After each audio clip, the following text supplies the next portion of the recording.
Okay, so hello and welcome to another episode of Grief Unedited. This is a space where we have honest, real, and raw conversations about grief and loss.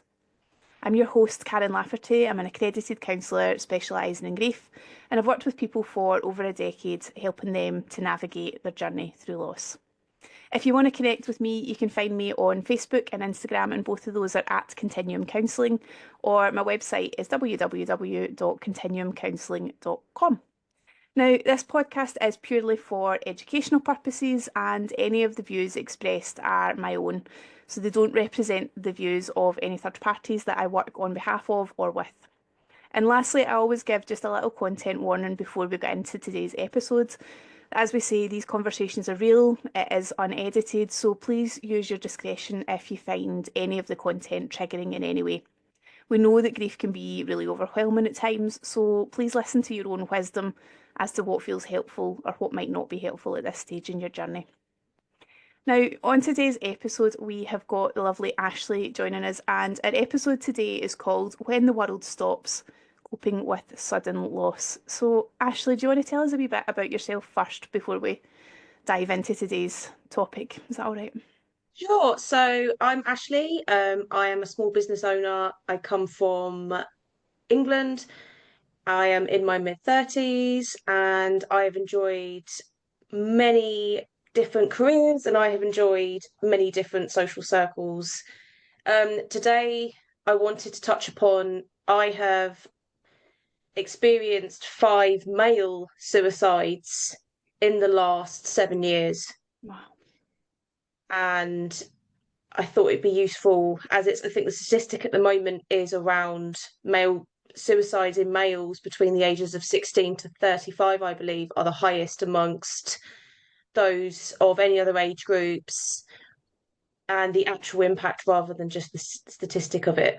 Yeah, yeah. And I think we'll absolutely get into this more, but I think excuse me, loss through suicide is still something that there is an element of stigma around. I think I've noticed this in my own work that people often find it difficult to explain that was the cause of death, or when they do, there's sometimes a feeling that that makes them less worthy of grief, or they're not supposed to feel as sad because there was an element of choice perhaps in the person's decision making. But yeah, I think this is going to be a really useful episode for people to hear what it's like and what it's been like for you navigating that journey after these deaths have occurred. Yeah. So I think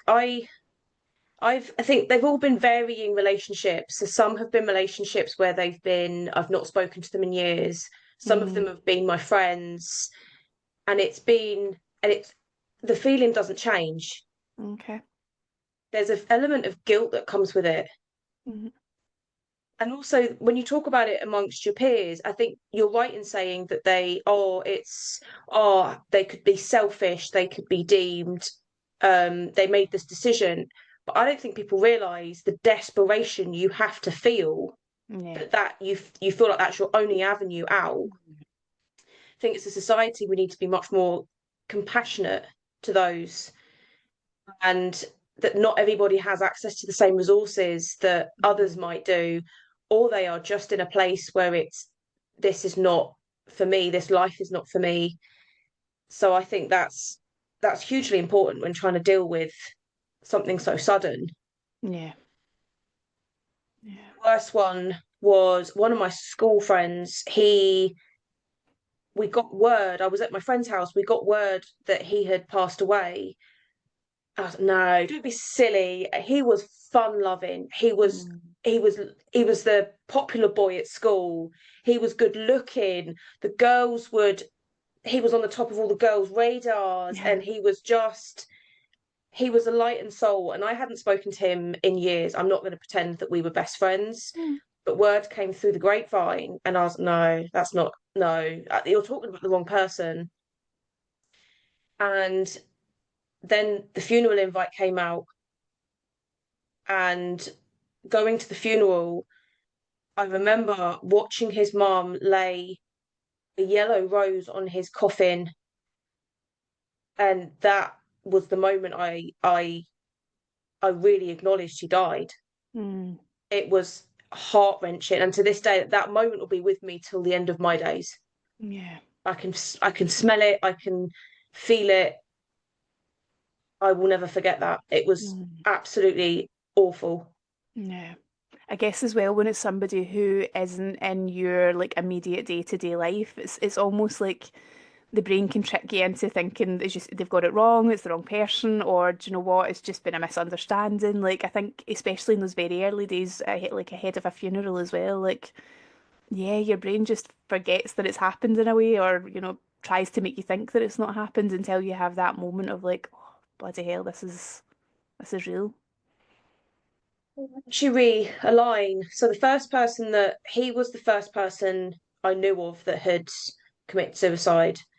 There was I had another friend that followed suit about 18 months later, and I didn't realize that was the true pandemic. Out of Yeah. the pandemic, and to be fair, the first one was before the pandemic, but afterwards is when it became really apparent. That was the real pandemic, were men's mental health, the struggles that they're clearly feeling. And the second one was somebody that once headbutted me in the face, complete accident.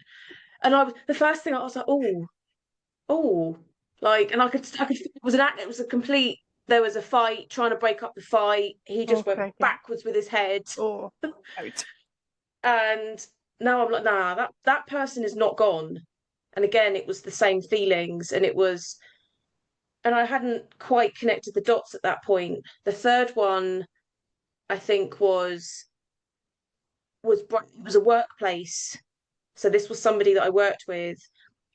I wasn't close with him. He was a much older. He was in his 50s or 60s. I wouldn't want to say, Mm-hmm. but he was hugely talented in his jobs. He'd been through very senior roles across the company.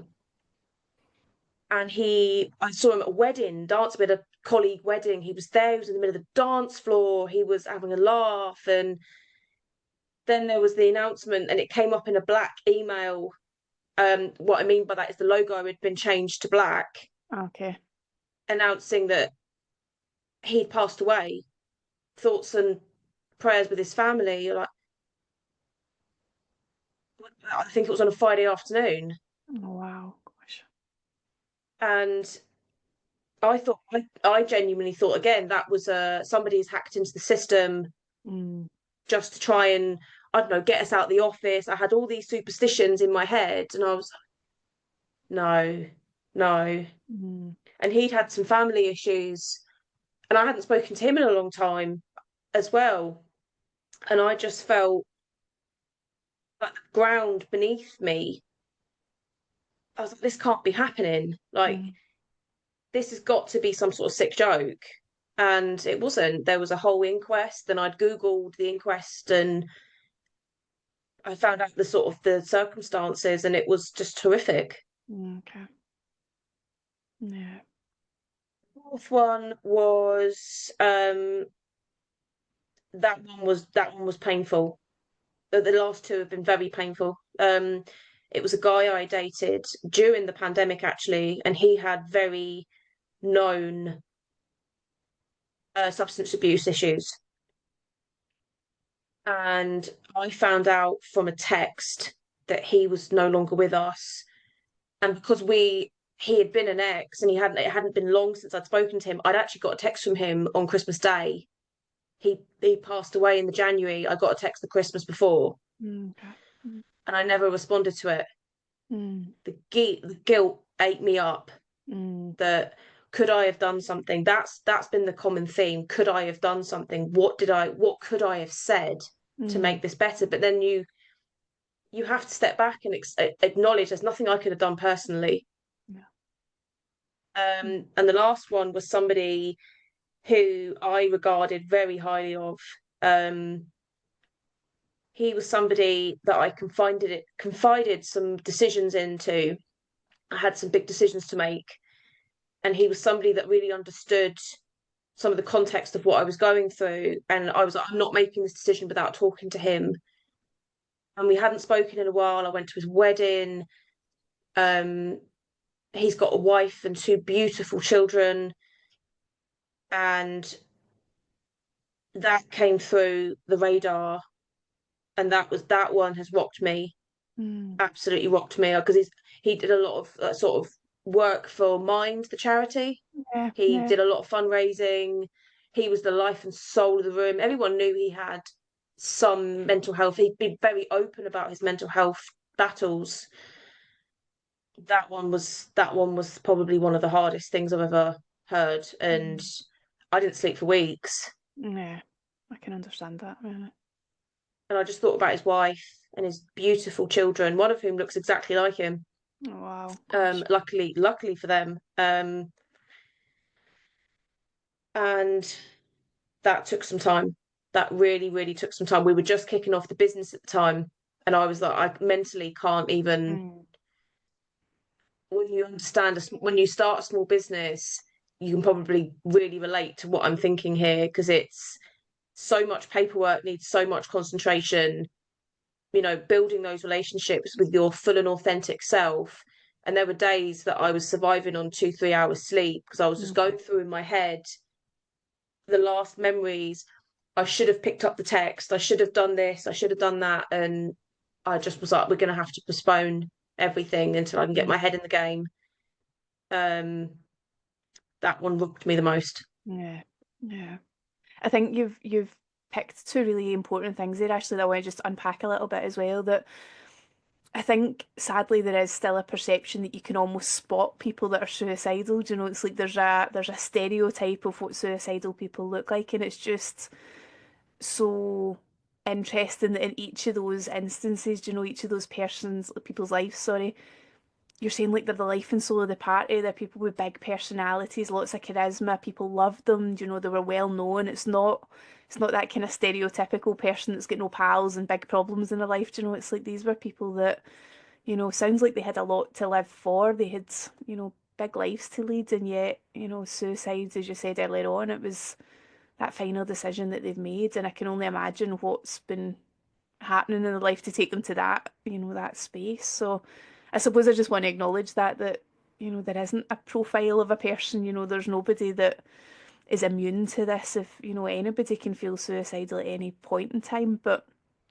I think the other thing that for me is really interesting, and I think lots of people will pick up on, is that it feels like there's been a really profound effect on you with each different loss, despite the fact you're saying, actually, these are folk I haven't spoken to for a while. Do you know, they weren't like super close in your world, and yet the fallout from that loss has been really significant. And I think that just gives a bit of permission to people that, it's not always when it's your best pal or folk that are in your pocket 24/7. You know, it can be people that we've maybe not spoken to or seen for a while that we still feel that really profound sense of shock, disbelief, that guilt that was around for you. Yeah, definitely. I think, but also it puts a lot of things into perspective. Okay. Like, even if, yeah, they have had a huge effect. Like, I went back to counselling because I felt I needed to feel the ground underneath me, and I couldn't feel the ground. Mm, I was constantly, if someone was a bit down in the office, I would overthink, oh, well, are they okay? And yeah. then it's different behaviours that come out, and then you question your own mental health. And so I went back to counselling after them, and I think they really, there isn't, you're completely right, there isn't a profile. You know, I think I like to think, not like to think of, but Robin Williams is the absolute Mm, example yeah. Good of, point. he was somebody I grew up as a child, and I'm still upset by it now. Yeah. Um, that this charismatic, funny man had ended his life that way, Yeah. and I didn't know him. Mhm. Mhm. Chester Bennington, Mhm. exactly the same. I grew up with his music. Yeah. So yeah, the shock factor is still there. I Mm. still feel it, and actually, we've got a tribute night next week for one of them, so I know that's going to be emotional. Mm. Um, and also, I did a little ritual with all of them actually. So I was sitting on the beach in Benidorm. Love a bit of Benidorm. And in my head, I kind of felt like I'd let them into the ocean. Oh, beautiful.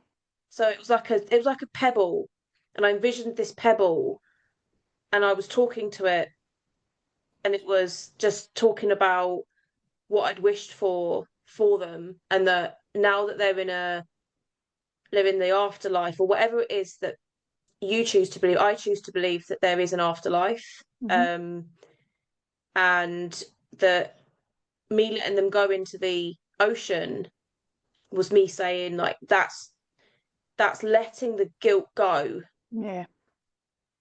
and that's part of my heart went with it. Mm. So I did that I sort of consciously did that for all of them, and it really felt like a release for me. I did cry a lot, Mm-hmm. but I felt like that was, I'm never going to forget them, and I think about them regularly, that was something to honor them by, that Yeah. isn't a tribute on a social media post. Yeah. It was Yeah. something very deeply personal for me. Yeah. And I think that's the importance of rituals. I think sometimes in grief, people get caught up in the shoulds, what I should do and what I ought to be doing. And it's like, I think the really important thing, because rituals for us, it's not for the person that died, it's our soothing, it's our marking of, it's our letting go of, and it feels like there's something that just fell into place for you of like that need to let go of that guilt, that bit of you that wanted to just put that out into the ocean and let it be free. And feels like also like an ending, give you an opportunity to have an ending with them in a way that's maybe a wee bit more personal than the funeral's often a lot of pomp and ceremony, and there's often lots of people at it as well. So yeah, an opportunity to do something that felt meaningful. Definitely. And I think also I try and actively live my life to be more thankful for those that are in it. Mm, So beautiful. it's the texts that you wish you could receive, or even the Facebook posts from those I've not spoken to. I would have loved to have seen, um, I'd love to have seen, oh, they were at the seaside this weekend, or they were at the farm, whatever it is that they were doing. You miss those. So it's, you Mm, get a text through, it's, you make the effort. We all say, oh, I'm too busy. It's, oh, I haven't got time this week because of X, Y, and Z. But we're not promised this life, no. and we're not promised tomorrow, and we're not promised that our friends and family are tomorrow. And I'm not suggesting that I absolutely ditch everything else, but I'm not going to wait 6 months to see you. If Mm, you're important to me, I'm going to see you, and I'm going to make that effort to see you, whether I've got to shuffle other things around. Whether it's, my hometown is Maidenhead, and I live in Glasgow, so I make the conscious effort to be down as often as I can to see my friends and family, because I don't know when the next time, if there's a next time. yeah. Oh, you're lighting me up, because I'm just like, how many people live their lives thinking, oh, I'll do it tomorrow. Do it tomorrow, I'll go and visit them next time, and it's just like, yeah, I work in grief, so I see death all of the time, and it's like nothing is promised to us, nothing at all. And, I do quite often find myself saying that to people, like, we just don't know what's around that next corner, I'd love to say that I've got certainty I'll be here tomorrow, but I don't know. It has come out. There are some negatives to it. You. I think it's like a scar. It's a scar that you can't quite heal. So Mm, whilst I've let some of the guilt go, there will you will never be cured from it. It's never going to be oh great, I'm wonderful. It's you still have days that you're very sad, mm, and you're very thoughtful about things, and birthdays pop up, and their anniversaries pop up. You go through your phone, and I don't know if you're anything like me, where you might take too many pictures of your cat, and you have to filter down some of the old photos, and you go through and you're like, oh, like, I remember that day. I've got some amazing memories with, especially the last guy. I will, they were just funny. Like, he taught me that if I wanted a cigarette, I don't smoke, but if I wanted a cigarette in a hotel, just put on the shower at the hottest temperature, and they would all go in. All the boys went in and had a cigarette, and they all came out half naked. You're like, I don't even want to know. Like, don't even want to know. To be clear, there was a few of us, and we'd been to a night out, and it was uh, just So the boys all went in for a cigarette. They didn't want to go downstairs. We'd had a couple to drink. They Diplomatic.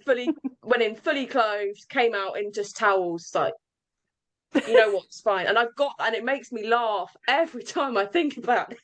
Yeah, I didn't even know that was a thing. the things you learn now. Hmm. Things you learn. So those are the little silly things you come across. Mm. And yeah, those are the things. But the negative side is I am hyper sensitive to people's change in emotions. Mm. So I think I was saying earlier, I overthink it sometimes. And then I panic myself. And if anyone's just having a bad day, sometimes I can panic because Yeah. it's, oh God, have I missed the signs? Mm. And I used to be like a mental health first aider, but I'm not comfortable to do that anymore because I don't think I would work to the detriment of that person Mm. Mm-hmm. because I would go straight to the worst case scenario. And you have to accept your downfalls. That would be my downfall now. I think as well, I'm reflecting like early on in my career, you've probably done this yourself if you've done mental health first aiding, but there's a workshop called Assist, which is about suicide prevention, and the idea of that is to upskill people in the general population who might come into contact with people that may be feeling suicidal. And the whole premise of that workshop is like, if you are unsure at all, just ask the question because the person either is or they aren't. Like, I think a lot of the time there's a worry that if I said to you, God, Ashley, are you thinking about suicide? Are you feeling suicidal? That I'm going to somehow plant a seed. And it's like for people who are suicidal, they're already thinking it anyway. So actually, there's a validation that we're understanding that they might be thinking that. And if it's genuinely not on your radar, you're not suddenly going to become suicidal because somebody's asked you the questions, you know? So it's like just having the confidence, I think, in those moments when somebody is a bit off or, you're just noticing a change in behaviour, you're noticing they're just not themselves. I think there's something really powerful in being able to say to somebody like, I'm a bit worried about you. Are you doing okay? Are you feeling suicidal at the moment? And just to give it that acknowledgement that yeah, I can get why you might be feeling that way given, all the other stuff that might be going on in their life. I mean, it's not a topic of conversation that I take easily in that No. sense. But it's definitely something I will probably be more mindful of going forward. And as my emotions sort of calm down a bit in in my journey through grief, I think.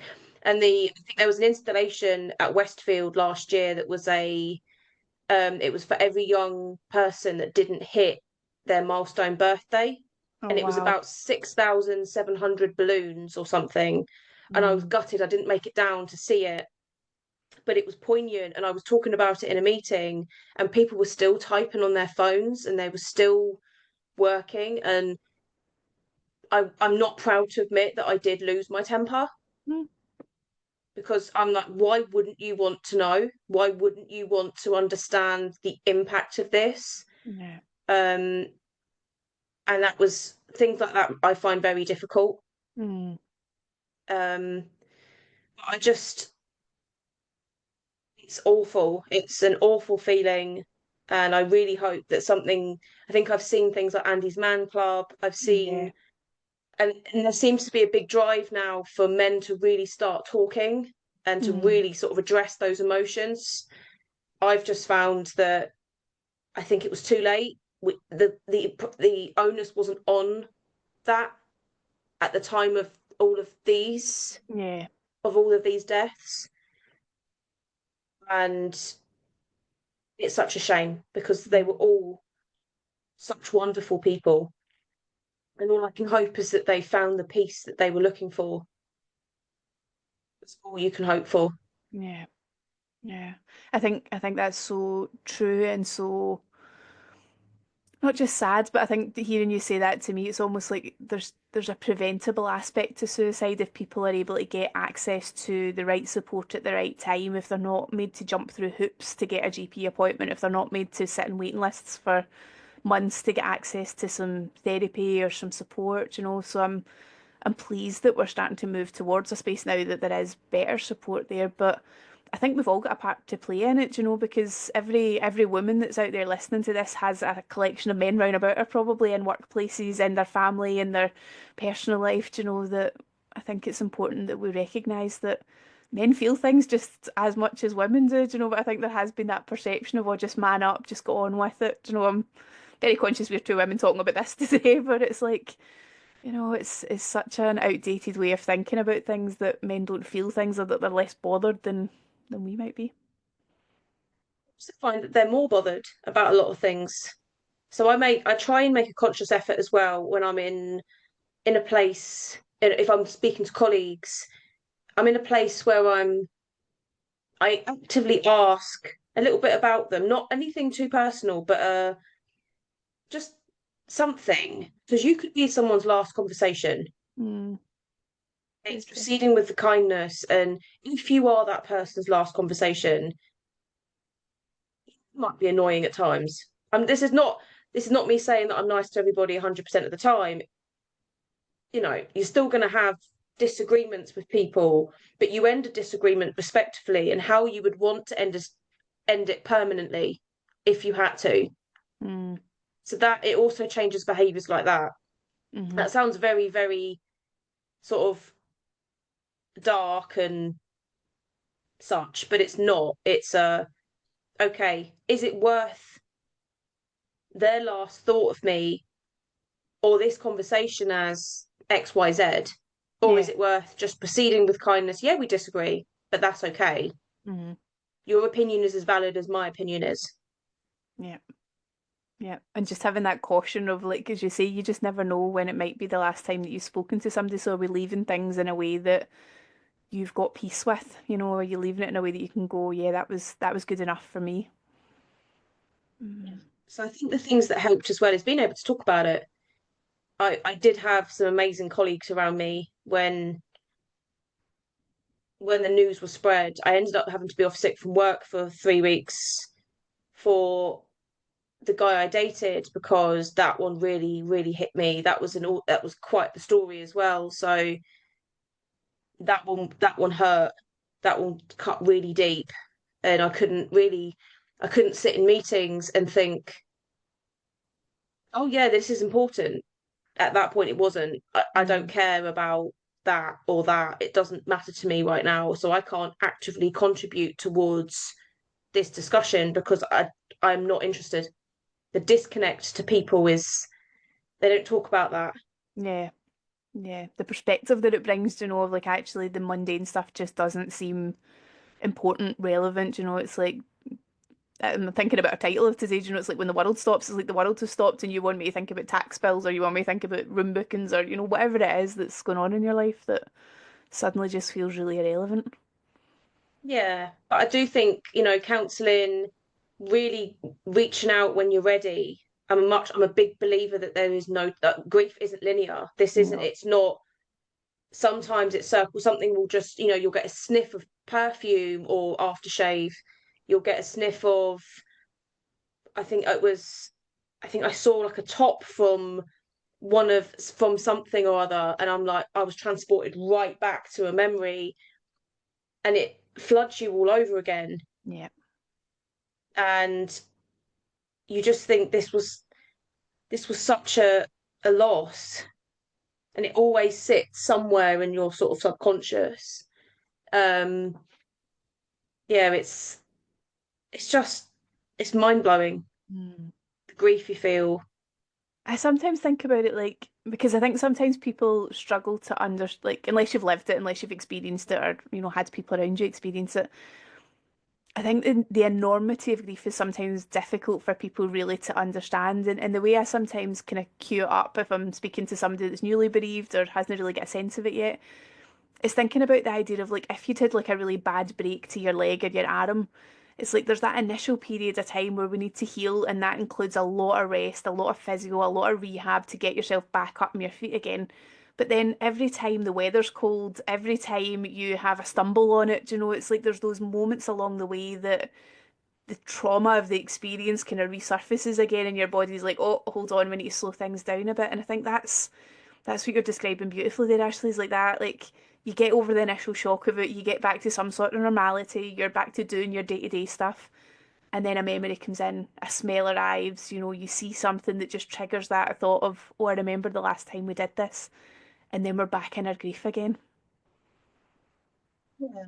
It feels like you're swimming through treacle, Mm, is how I would describe it. And I think it's all the more devastating that you don't know if it could have been prevented. yeah, That it's the what ifs. Could it have been prevented? Um, I know at least one of them, the guy that I dated, he he was under the radar of mental health services. So I wouldn't attribute it to their fault. I wouldn't attribute any of these to anybody's specific fault. But at that point for me, it's not preventable. If somebody has the intention, they're going to do it. And there's not a lot more you could have done to sort of prevent that. And aside from watching somebody 24/7 yeah, yeah, and locking them in a whatever they do, I don't know what people do in any sort of a facility. I couldn't tell you, but sometimes it reassures me that there was probably nothing that could be done.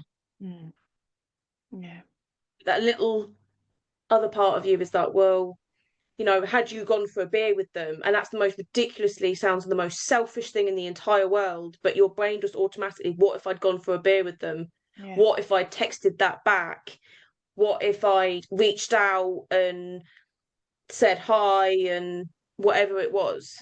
yeah, yeah. I think that's it's a very human bit of it, you know, the what ifs and the maybes. And I was struck by what you were saying there about like even if you know somebody's detained, for instance, under the Mental Health Act, it's like we know that people still die while they're in the custody of health services, you know. So it's like I think from my experience of both working with people who have been suicidal, but also working with people like yourself who are the loved ones left behind after a suicide death occurs, it's like if somebody is determined enough to complete suicide, then they will find a way. There will be a time, there's a moment that people take their eye off the ball, do you know? And I think that's the really cruel thing about suicide loss is that it's the people left behind with the questions that you're sitting with of what if maybe, you know, could I have done something? Might I have intervened if I just sent that message? And that I think that is the thing I'm always very aware of is that I don't think anybody who chooses to die by suicide ever thinks about that part of it necessarily in the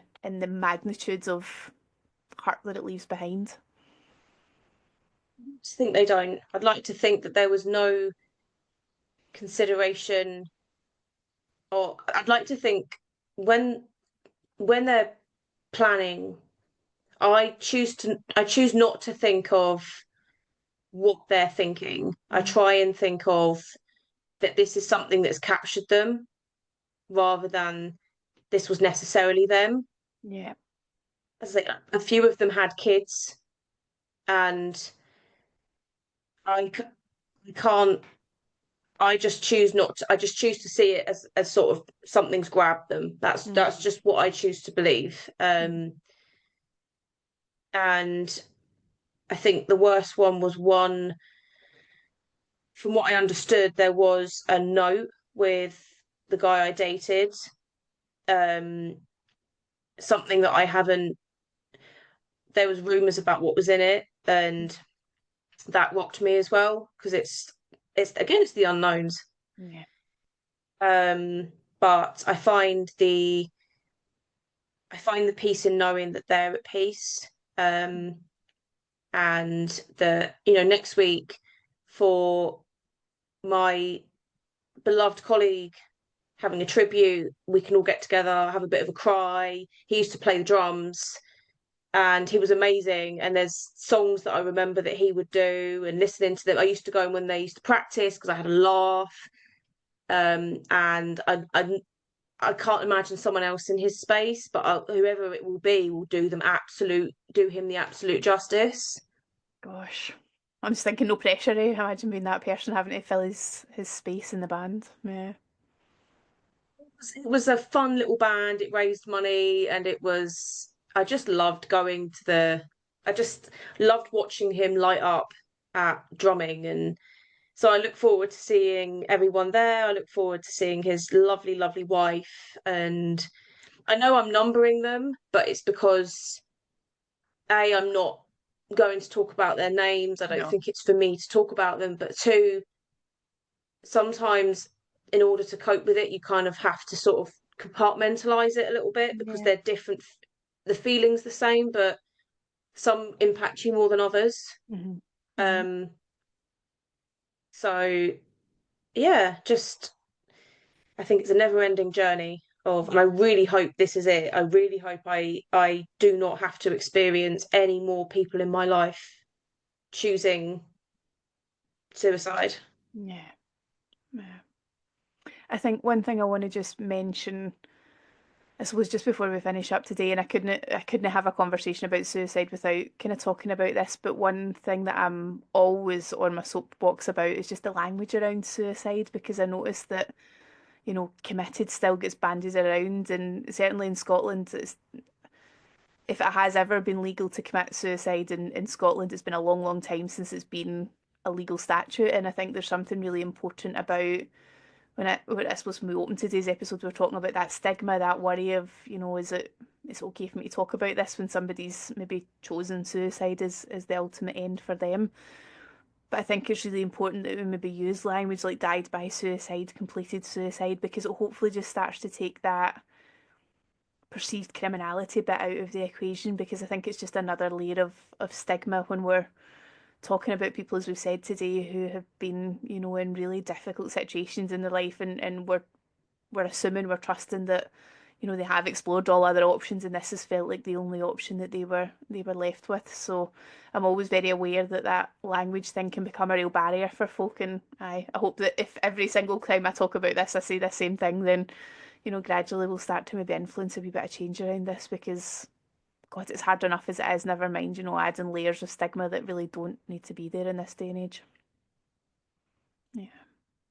Completely agreed. I also try and use maybe lost their battle with mental health in certain scenarios.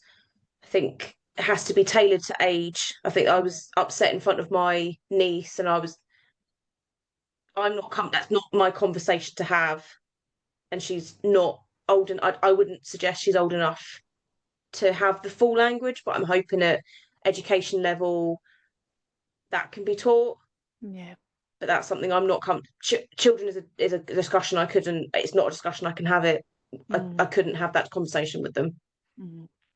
I think like I sometimes deliver some training on like how children and young people understand death and loss, and there's a bit of a kind of rule of thumb thing that if they're asking the question, then they're old enough to understand the answer, but it's the complexity is finding, the right language for especially a really young child or, person to understand. And sometimes we'll talk about the analogy of like kids can usually understand that if somebody dies by a heart attack, for instance, like they can understand the physiology of like the heart stops working, that means the body stops breathing, and we don't live anymore.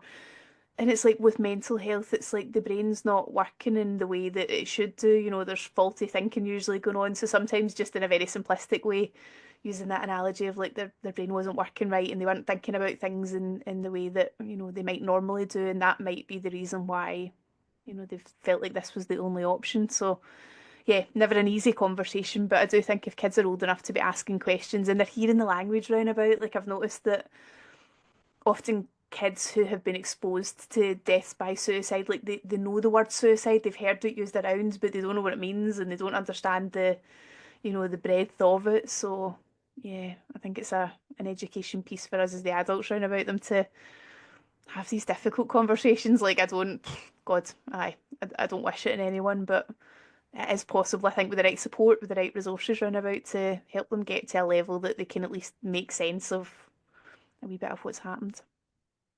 Yeah. Anyway, thank you so much for today's conversation. Actually, I don't doubt that this is going to be incredibly useful for people, because I don't think it's something that is talked about enough in terms of men's mental health, but I also don't think there's enough conversation around the people that are left behind by suicide losses. So I think you've had, such a varied experience of losses, and as much as I hear what you're saying, each one you've been left with similar feelings, but I'm also really struck by, the differences that have occurred along the way as well, and the things that have made them feel unique in their own way. For having me. It's been a really useful conversation, and I'm glad if anyone can relate, I'm really sorry. Yeah. Like, I'm sorry if you can relate, and I hope that this conversation doesn't have to happen in the coming years, because there's ample support and all the conversation isn't stigmatized, Mm, because we've learned that it's something that should be discussed and should be treated the same way we would we were just talking about the children. Brain's just not simply it's simply not working. yeah. Yeah. Well, if people wanted to reach out to you, Ashley, will you give us a note of where folk can connect with you? Because I'm always conscious that when we do these episodes, if there's somebody out there that this is just really resonating for them, yeah, where would they find you online? So they would find me at I am on LinkedIn under Ashley White.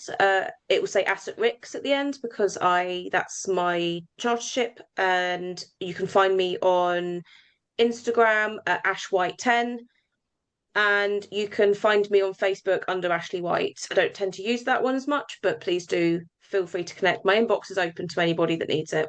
Amazing. What we'll do as well is we'll get a note of your details and pop them into the show notes as well, just so that if anybody's listening along, they can certainly just click on the link and connect to you.